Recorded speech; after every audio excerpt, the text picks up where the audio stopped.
avoir l'honneur en tout cas de vous parler et à travers vous de parler aux Sénégalais. Notre pays est à la croisée des chemins, nous le savons tous, parce que nous allons vers une élection présidentielle avec beaucoup d'enjeux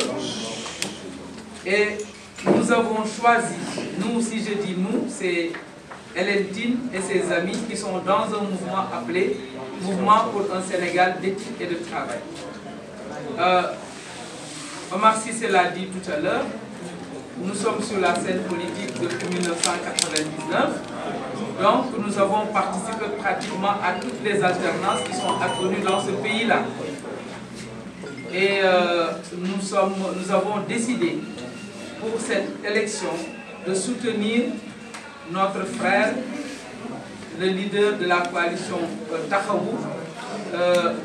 Khalifa Ababacar Sall. Pourquoi?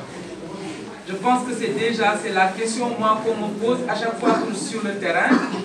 On me demande pourquoi Khalifa. Mais parce que, je le disais tout à l'heure, le Sénégal est à la croisée des chemins et nous avons besoin d'un homme de son envergure pour redresser la barre, pour aller en tout cas vers des chemins qui nous mèneront vers un développement vraiment un développement durable qui nous mènerait vers cette émergence qu'on nous clame depuis. Et nous avons vu en lui des valeurs de constance. De constance, moi, ça fait presque 30 ans que je suis dans l'opposition, mais je suis avec Khalifa Ababacar Sall depuis 30 ans. Sans constance, on ne peut rien construire. Et je voudrais ici, par rapport à cette constance dans l'opposition, une opposition constructive, pas destructive, que nous avons vécu avec lui depuis presque 30 ans, je voudrais dire aux gens qui se questionnent, qui demandent où va Khalifa Sall. J'ai entendu une de mes sœurs dire que Khalifa Sall, est-ce que Khalifa cherche l'opposition pour est-ce qu'il va soutenir ceux de l'opposition? Et je voudrais en tout cas dire ici que Khalifa n'a aucune leçon à recevoir de qui que ce soit en termes de positionnement et de posture dans l'opposition. Nous avons participé, nous, à toutes les alternances qui sont advenues dans ce pays. Mais les personnes qui posent ces questions n'ont jamais participé à ces alternances-là. Ils ont toujours été de l'autre côté. Ils ont toujours été du côté du pouvoir. Donc c'est cette année qu'ils cherchent à participer à une alternance. Il ne faudrait pas qu'ils se demandent où est Khalifa Sall. Depuis 2000, Khalifa Sall est resté dans l'opposition, constant dans l'opposition. En tout cas, nous qui sommes restés dans l'opposition, qui n'avons pas valsé d'un régime à l'autre, nous sommes restés avec lui dans l'opposition. C'est ces valeurs de constance. Les autres valeurs, c'est la paix. Nous avons cheminé avec Khalifa Sall, qui a vécu ces dernières années beaucoup d'épreuves en tant qu'homme politique. Nous étions là quand on l'a accusé, quand on a fomenté contre lui, quand on l'a emprisonné, quand on a pris son poste de maire de Dakar, quand on a pris son poste de député, et nous n'avons pas vu pas de velléité, de violence venant de Khalifa Sall, qui a accepté ces épreuves en bon croyant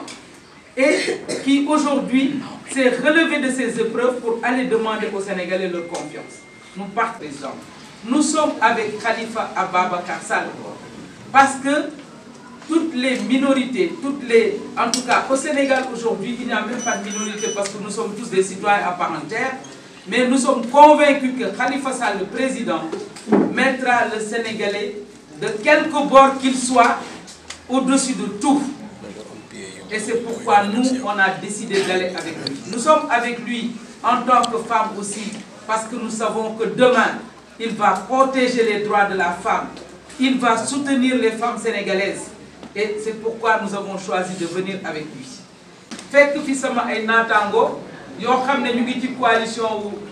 donc Khalifa Ababacar président, coalition B, conférence des leaders bi ñëw une échantillon ñëw fi pour waxtaan ak sénégalais man li may àddu mooy lu tax parce que question boobu dañ ma koy laaj toujours lu tax nga tànn dem ci Khalifa Ababacar Sall lu tax nga jàppale ji Khalifa Ababacar Sall ci élection yi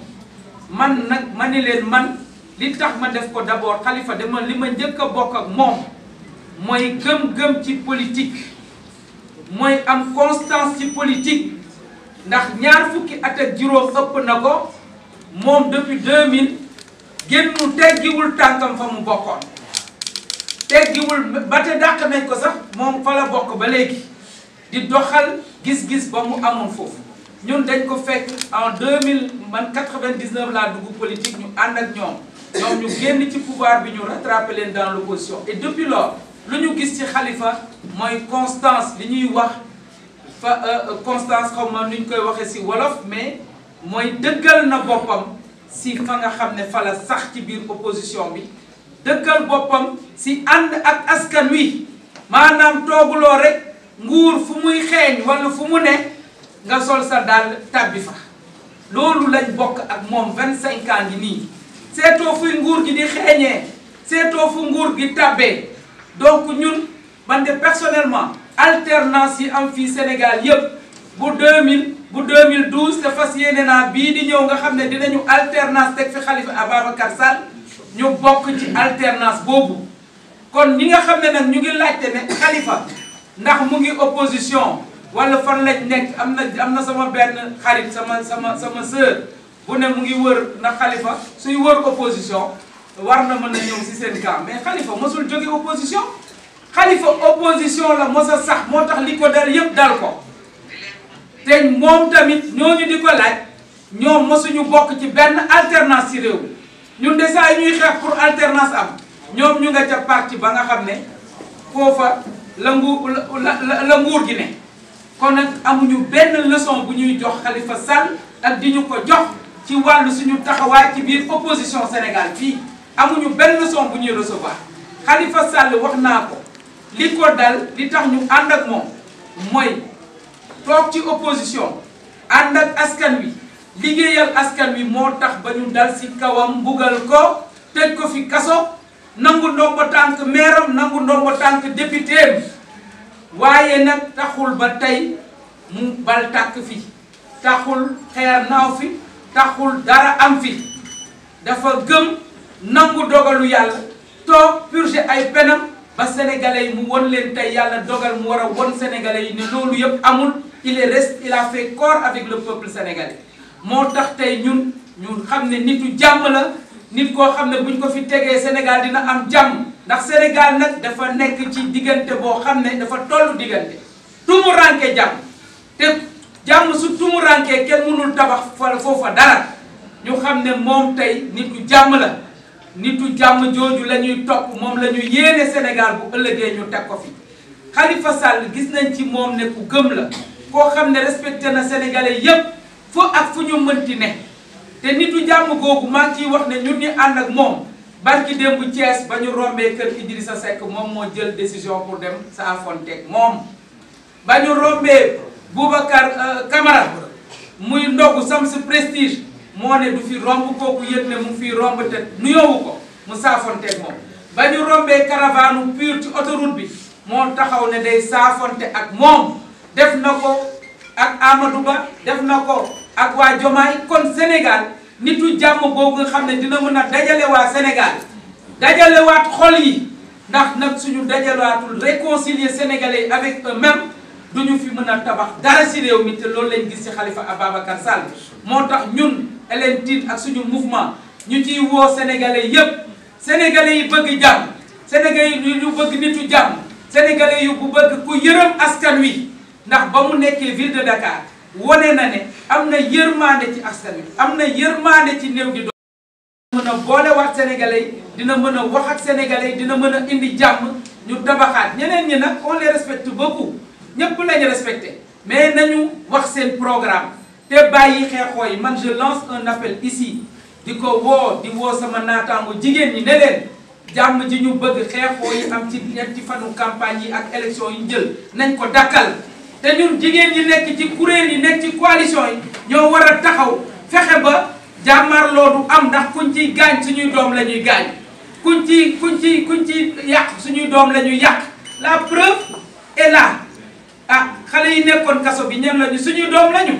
xale yi nekkoon kaso bi dañ leen doon paqueté waaye leader yi ñu ngi leen defoon ci ay suite kon nag xale yi nañu xoolaat seen bopp jigéen ñi nañu woote xale yi ñu arrêté violence bi parce que Sénégal ñoo ko bokk te Sénégal mënuñu ko tabax ci violence li si des maa ngi woo ñi nga xam ne ñëpp ay nit yu jàmm leen bëgg nañ Sénégal sax ci jàmm bëgg nañ ku am expérience ku xam yor nguur yor Sénégal ñu bañ nañu ñëw fekk si ñu ci coalition bi ñu ànd fal Khalifa Sall le 24 maa leen di gërëm di leen sant